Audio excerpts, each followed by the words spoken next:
The sound of the child crying in the distance made it hard for Renee to focus on the spell book, but she did her best to push it out of her mind.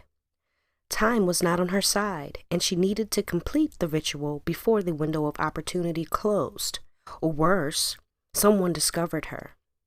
A slim, delicate finger quickly ran through the list of items she needed, and she confirmed that she had them all. There was white sage, yarrow, and mugwort.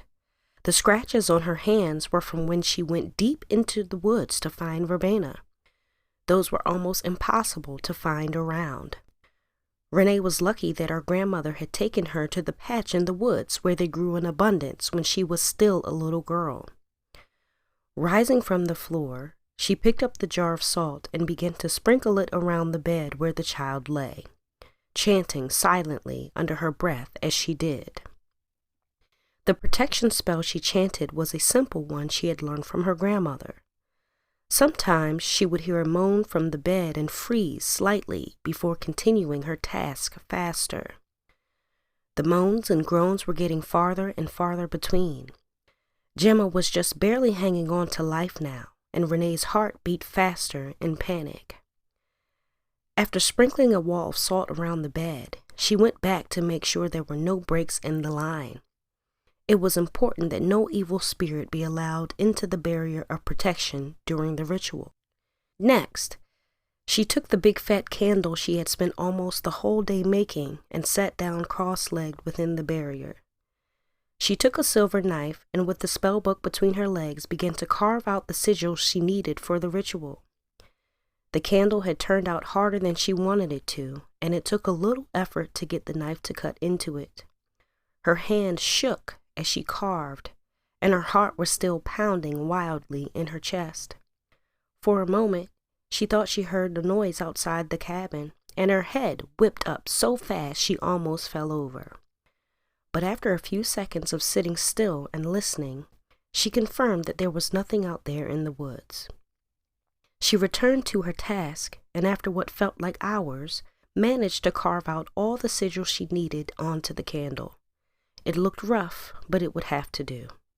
Next, she picked up the marble mortar and pestle that had been passed down for generations in her family and began to grind the mugwort, verbena, and yarrow inside it, stopping periodically to sprinkle some white sage into the mixture before continuing. Her arms ached, and sweat ran down her brows and down into her eyes, but she didn't stop, not even when she heard the faint whisper for help from Gemma.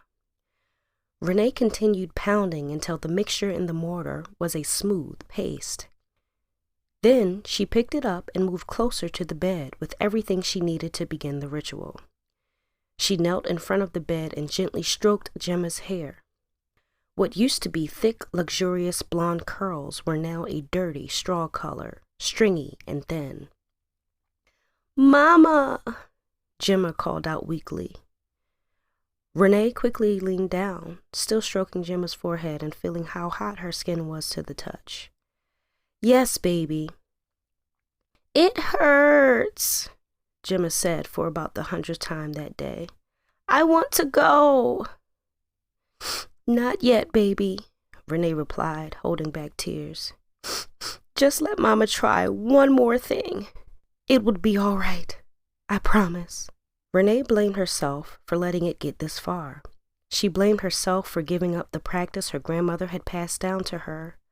Also, she could fit in with the people of Longsworth Town.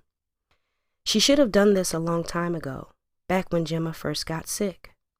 Even then, she had known it was no ordinary fever affecting her daughter. She had felt it in her spirit, but like she had done for the past 12 years, she ignored the warning in her bones. She silenced the voices of dozens of spirits that had followed and guided the women of the Brewster family, and instead left it to the doctors and the healers. Now it was almost too late, and Renee was about to lose the most important thing to her. Shaking her head, she pushed the thoughts out and set up to begin the ritual.